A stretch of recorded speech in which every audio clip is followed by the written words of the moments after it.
share you with some mnemonics which are really very helpful for you in exams, upcoming exams.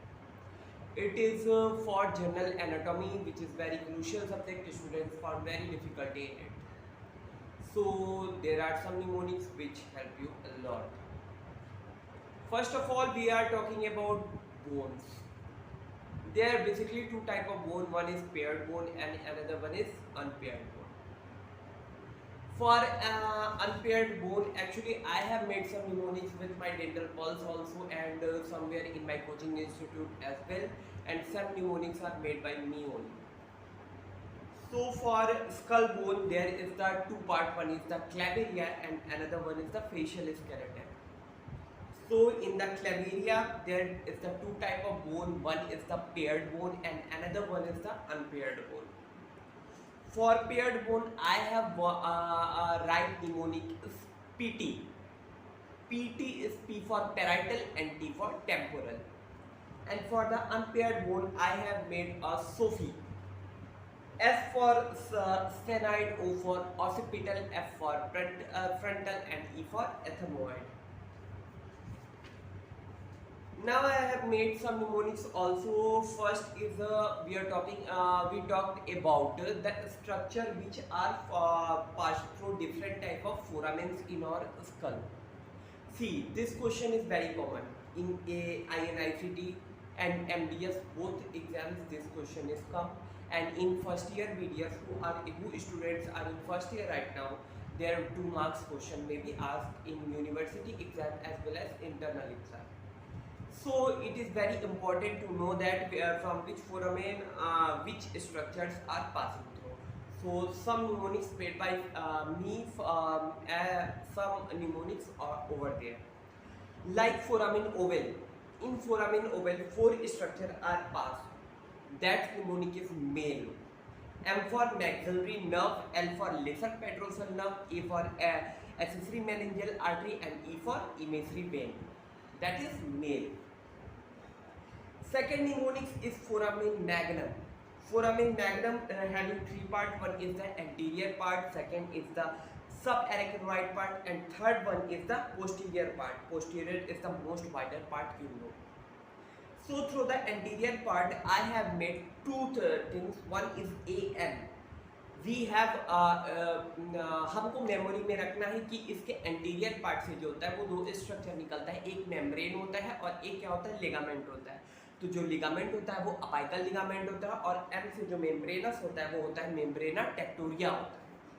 सो हम इसको ऐसे याद रख सकते हैं कि एंटीरियर पार्ट से जो होता है वो एम निकलता है, यानी कि जो होता है वो एक लिगामेंट हो गया और एक हो गया मेम्ब्रेन हो गया, मेम्ब्रेन से मेम्ब्रेना टेक्टोरिया हो गया, और लिगामेंट जो होता है अपाइकल लिगामेंट हो गया.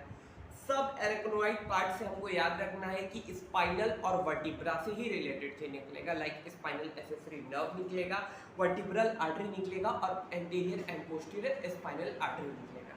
सो इसको ध्यान में रखना है. उसके बाद थर्ड जो पोस्टीरियर पार्ट होता है जो बहुत ज़्यादा वाइडर होता है, इससे ब्रेन का पार्ट निकलता है. इसको हम MLT भी बोल सकते हैं. Like lower part of medulla निकलता है, टॉन्सिल्स ऑफ सेरेब्रम निकलता है, या फिर मेनिंजेस निकलता है. याद हुआ? Lower part of medulla, tonsils of cerebrum और मेनिंजेस. इसके बाद हाइपोग्लोसल या फिर एक्सेसरी कॉन्डाइलर कैनाल जो होता है, इसे हीम निकलता है. H for hypoglossal nerve, A for जो होता है वो आपका हो जाएगा meningeal part of ascending pharyngeal artery. उसके बाद आपका M से जो होगा वो meningeal part of hypoglossal nerve and imaginary well also. इसके बाद जो सुपीरियर ऑर्बिटल फिशर का एक निमोनिक्स होता है, जिसका superior orbital fissure having 3 part. One is the lateral part, second is the medial part, and third one is the middle part. So सबसे पहले मिडिल पार्ट के लिए हमने जो बनाया था वो था आपका, इसका टोटल निमोनिक जो है, it shows monars LFT. It shows monars LFT. सबसे पहले लेटरल पार्ट में LFT वाला चीज आ जाएगा. लाइक LFT लैक्राइमल नर्व आ जाएगा, फ्रंटल नर्व आ जाएगा, ट्रोक्लियन नर्व आ जाएगा, और लैक्राइमल और मेनिंजियल आर्टरी आ जाएगा. इसके बाद जो है आपका मीडियल पार्ट है, तो it shows like inferior ophthalmic vein and sympathetic plexus. और उसके बाद मिडिल पार्ट है जिसमें मोनास है। मोनास मिडिल पार्ट है, लाइक एम मोना मतलब M for middle part, O for oculomotor nerve, N for हो गया आपका nasociliary and A for abducens nerve as well.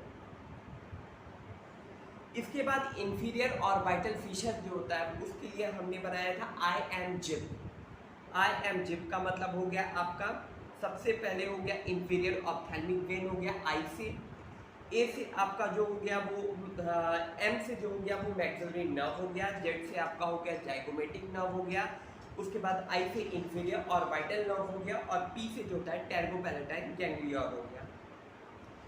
इसके बाद है आपका जुगुलर फोरामेन है। जुगुलर फोरामेन से जो स्ट्रक्चर पास करता है, तो इसमें बेसिकली जो है वो आपका 3 स्ट्रक्चर है। एक जो है आपका एंटीरियर पार्ट है, मिडिल पार्ट है और पोस्टीरियर पार्ट है। तो इसके लिए निमोनिक्स है IPS is evaluating 9, 10, 11 building map. Like anterior part में जो है आपका एंटीरियर पार्ट से जो आपका निकला इंफीरियर पेट्रोसल साइनस निकला, मेनिंजल ब्रांच निकला और एसएस सिग्मोइड निकला।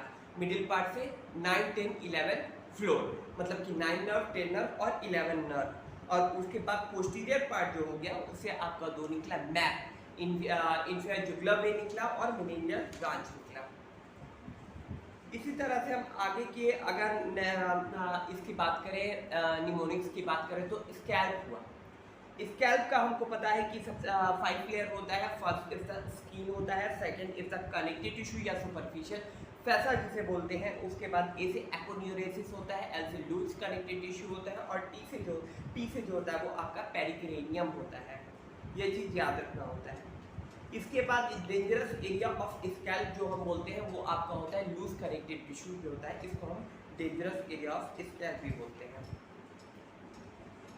अनदर निमोनिक्स अगर हम जाए दूसरे निमोनिक्स की तरफ, तो और भी निमोनिक्स मैंने अपने प्रिपरेशन टाइम पे बनाया था, वो भी मैं आपके साथ शेयर करना चाहता हूँ।